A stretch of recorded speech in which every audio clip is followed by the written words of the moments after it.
కృష్ణ ముకుంద మురారి రచించిన వారు ఎస్ఏ నాయుడు గారు.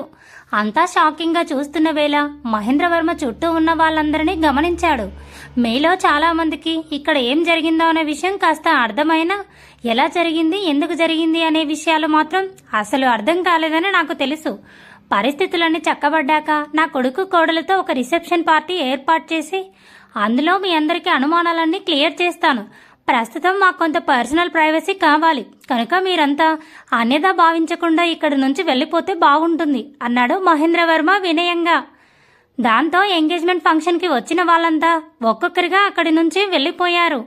రేయ్, అంతా అయిపోయిందిగా, ఇంకా ఇక్కడే ఉండి ఉన్న పరువు కూడా పోగొట్టుకోవడం ఎందుకు, పదండి వెళ్దాం అంటూ రామ్మూర్తి బయటకు నడిచాడు. శ్రీదేవి కూడా భర్తను అనుసరించింది. అరవింద్ కోపంగా మురారి వంక చూసి అక్కడి నుంచి వెళ్ళిపోయాడు. అసలు ఇప్పుడు ఇక్కడ ఏం జరిగింది, కాసింత వివరంగా చెప్పండి సార్ అని అడిగాడు విశ్వనాథం అయోమయంగా.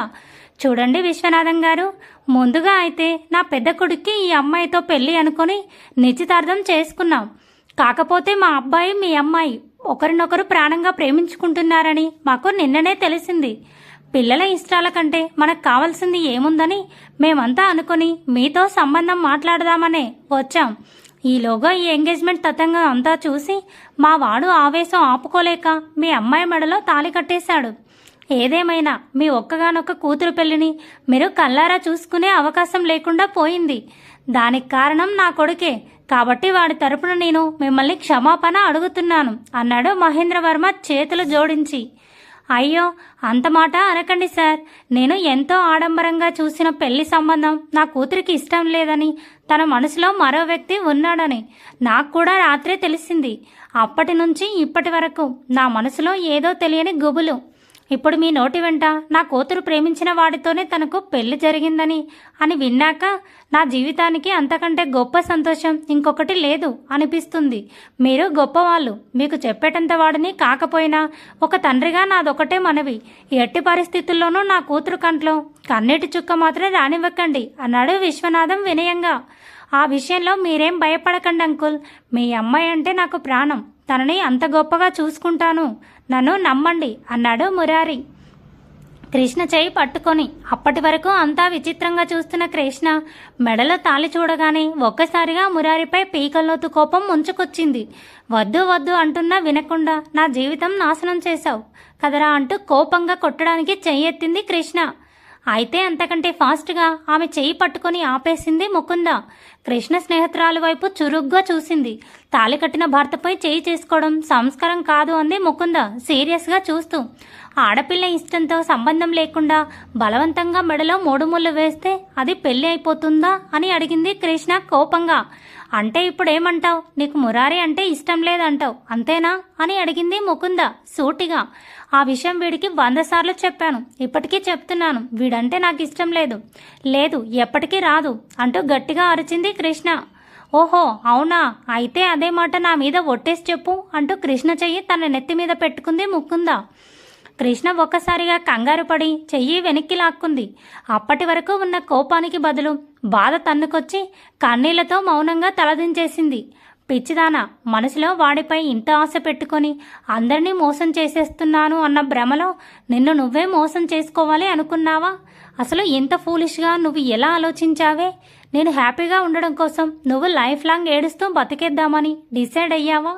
ఒసేయ్ మొద్దు, అసలు స్నేహం అంటేనే ఒకరి సంతోషం ఇంకొకరు పంచుకోవడమే, అంతేకాని ఒకరి ఆనందాన్ని ఇంకొకరు లాక్కొని దాంతో సంతోషపడడం కాదు అందే ముకుంద కోపంగా. అది కాదు ముకుంద, పాపం నువ్వు కూడా మురారిపై ఎన్నో ఆశలు పెట్టుకున్నావు కదా అని అడిగింది కృష్ణ కంగారుగా. ఆశలు పెట్టుకున్నాను, అందుకే లోపల కొంచెం పెయిన్ కూడా ఉంది, కాదనట్లేను. కానీ ప్రేమించిన వాడు దూరమైన బాధ కంటే పెళ్లి చేసుకున్నవాడు దగ్గరికి తీసుకోకపోతే వచ్చే బాధే చాలా ఎక్కువ. మనసులో నిన్ను పెట్టుకొని మురారి నాతో సంతోషంగా ఎలా కాపురం చేస్తాడనుకున్నావు? ఇప్పుడు మీ పెళ్లి జరగడం వల్ల నేను ఒక్కదాన్నే బాధపడతానేమో, కానీ మా పెళ్లి జరిగితే మీరిద్దరూ బాధపడతారు, మిమ్మల్ని చూసి నేను కూడా బాధపడతాను. ఒక్కరు బాధపడితే మంచిదా, ముగ్గురం బాధపడితే మంచిదా, నువ్వే చెప్పు అని అడిగింది ముకుంద. బాధగా. కృష్ణ ఏం మాట్లాడాలో అర్థం కాక మౌనంగా ఉండిపోయింది. చిట్టి తల్లి, నువ్వు చాలాసార్లు అడిగావు కదా, ఎందుకు మీకు నేనంటే అంత ఇష్టం, కొద్ది రోజుల్లోనే నా మీద అంత అభిమానం ఎలా పెంచుకున్నారు అని. ఎందుకంటే నిన్ను చూసిన ప్రతిసారి చనిపోయిన నా బిడ్డ సిరి నీలో నాకు కనిపించేది. నువ్వు నా నట్టింట్లో అడుగు పెడితే సాక్షాత్ నా బంగారు తల్లే మళ్ళీ నా కళ్ళ ముందుకు వచ్చిందేమో అనిపించేది. నువ్వు శాశ్వతంగా మా ఇంట్లో ఉండిపోతే ఎంత బాగుండేదో అని చాలాసార్లు అనుకున్నాను. కానీ ఆ పైవాడు నా కోరిక ఈ విధంగా నెరవేరుస్తాడని నేను అస్సలు ఊహించలేదు. మా ఇంటికి రా తల్లి, బంగారంలా చూసుకుంటాను అన్నాడు మహేంద్రవర్మ కృష్ణ దగ్గరికి వెళ్ళి. కృష్ణ తలదించుకొని తన చెయ్యిని మురారికి అందించింది. అక్కడున్న అందరూ అదే ఆమె అంగీకారం అనుకున్నారు. మురారి సంతోషంగా భార్య చేయి పట్టుకొని బయటకు నడిచాడు. ఆపై కారులో కూర్చోబెట్టుకొని ఉత్సాహంగా ఇంటివైపు డ్రైవ్ చేశాడు. విశ్వనాథం గారు, మీరు పదండి అంటూ మహేంద్రవర్మ ఆయన్ని కూడా తీసుకొని కొడుకు వెనకాలే కారులో బయలుదేరాడు. 10 నిమిషాల తర్వాత అందరూ ఇంటి ముందు దిగారు.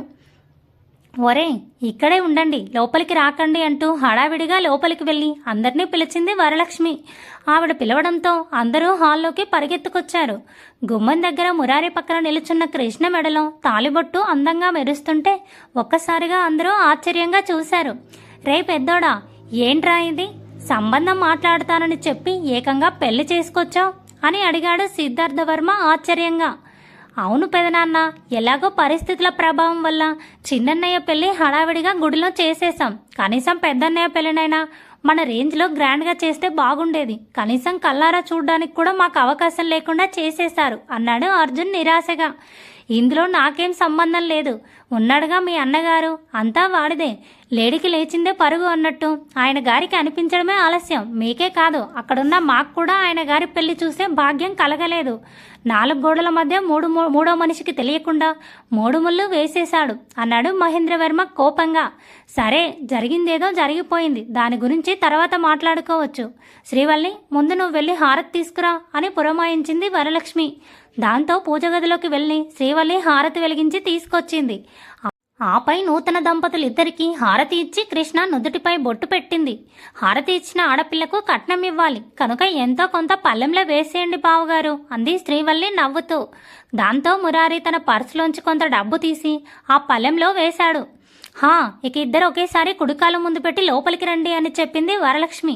హలో, ఆడపిల్ల కోట అయిపోయింది, సరే మరి మా కోట సంగతి ఏంటి అని అడిగాడు మహాదేవ్ నవ్వుతూ. మీ కోట ఏంట్రా అని అడిగింది లక్ష్మమ్మ అర్థం కాక. మొదటిసారి ఇంట్లో అడుగు పెట్టబోతున్నారు కాబట్టి ఒకరి పేరు ఒకరు చెప్పి అప్పుడు లోపలికి రావాలి, లేకపోతే రానివ్వం అన్నాడు అర్జున్ చిరునవ్వుతో. రే, ఇప్పుడు ఆ ఫార్మాలిటీ ఏమక్కర్లేదు, తప్పుకోండి అన్నాడు మురారి చిరాగ్గా. ఆ పప్పులేమీ ఉడకవు, మమ్మల్ని అడిగినప్పుడు మేం చెప్పలేదా, అలాగే మీరు కూడా చెప్పండి అన్నాడు మహాదేవ్ నవ్వుతూ. అమ్మాయి ఎంతసేపని నిల్చొని ఉంటుంది, ఏదో ఒకటి తొందరగా చెప్పేనాన్నా అన్నాడు మహేంద్రవర్మ కొడుకుని ఉద్దేశించి. ఇంక తప్పదన్నట్టు నేను కృష్ణ వచ్చామని చెప్పాడు మురారి. హలో అన్నగారు, మీరు కృష్ణతో వచ్చారని మాకు కూడా తెలుసు. ఆ కృష్ణ మీకేమవుతారు, ముందది చెప్పండి అన్నాడు మహాదేవ్. మురారి ఒకసారి గట్టిగా ఊపిరి పీల్చుకొని, నేను నా భార్య కృష్ణ వేణితో వచ్చాను, చాలా ఇంకా తప్పుకోండి అన్నాడు మురారి విసుగ్గా. అదే మాట మీ ఆవిడ కూడా చెప్పేస్తే హ్యాపీగా లోపలికి వచ్చేయచ్చు అన్నాడు అర్జున్ కొంటెగా. అప్పటికే మనసంతా చిరాగ్గా అయిపోయిన కృష్ణ అంతకు మించి టైం వేస్ట్ చేయడం ఇష్టం లేక, నేను నా భర్త మురారి వర్మతో కలిసి మా అత్తవారింటికి వచ్చాను అంటూ తలదించుకుని గట్టిగా చెప్పేసింది. శబాష్, ఇప్పుడు లోపలికి రండి, Mr and Mrs Krishna Murari Varma అంటూ పక్కకు తప్పుకొని ఆహ్వానించారు మహాదేవ్ అండ్ అర్జున్. దాంతో అందరూ లోపలికి వచ్చేశారు. శ్రీవల్లి కృష్ణని రూమ్కి తీసుకెళ్లిపోయింది. మురారి కూడా ఫ్రెష్ అవ్వడానికి వెళ్ళిపోయాడు. హాల్లో టీవీ చూస్తున్న అమూల్య దిగులుగా ఇంట్లోకి వచ్చిన తల్లిదండ్రులను గమనించింది. ఆ వెనకాలే అన్నయ్య కూడా కోపంగా లోపలికి వచ్చి సోఫాలో కూర్చున్నాడు.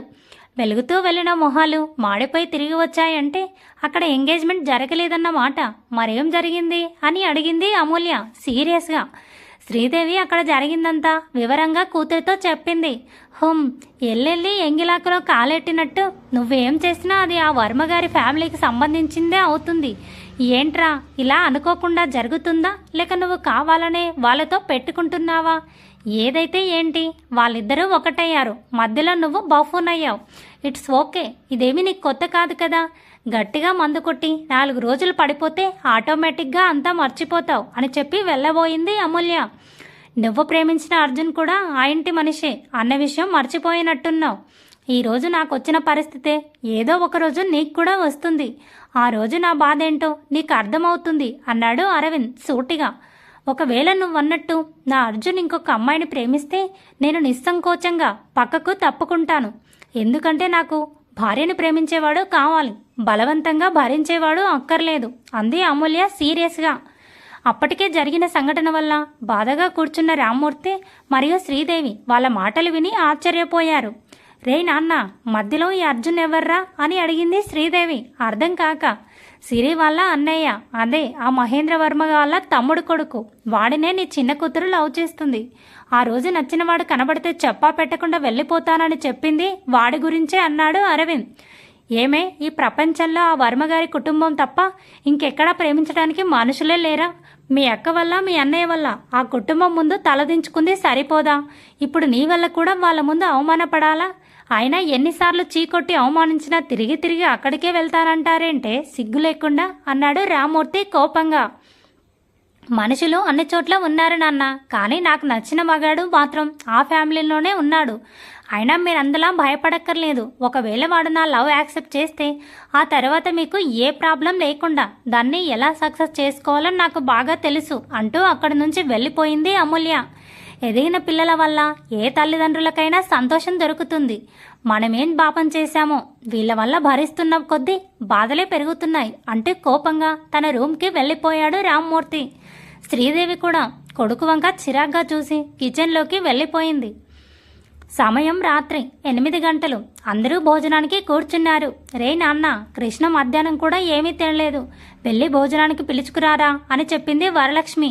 సరే అంటూ మురారి భార్య దగ్గరికి వెళ్ళాడు. బెడ్పై కూర్చొని బాధగా ఏదో ఆలోచించుకుంటుంది Krishna.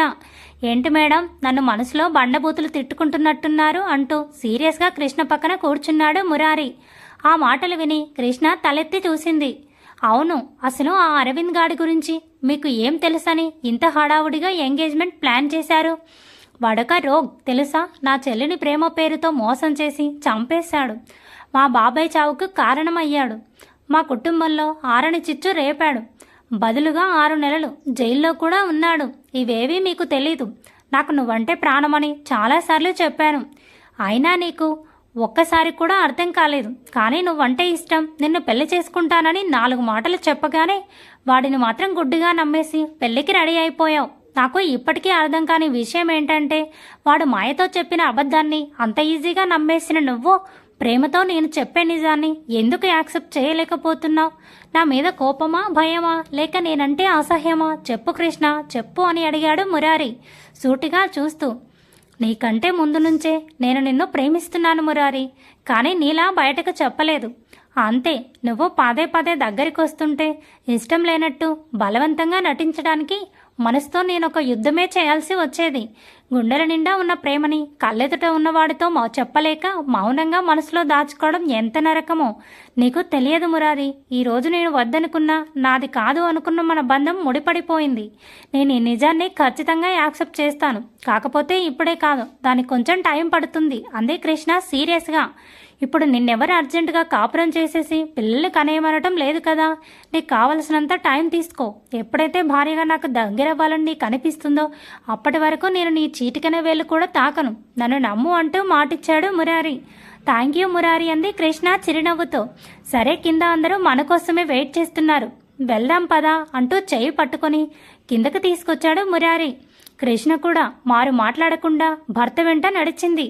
Thanks for watching. Please subscribe my channel for more videos.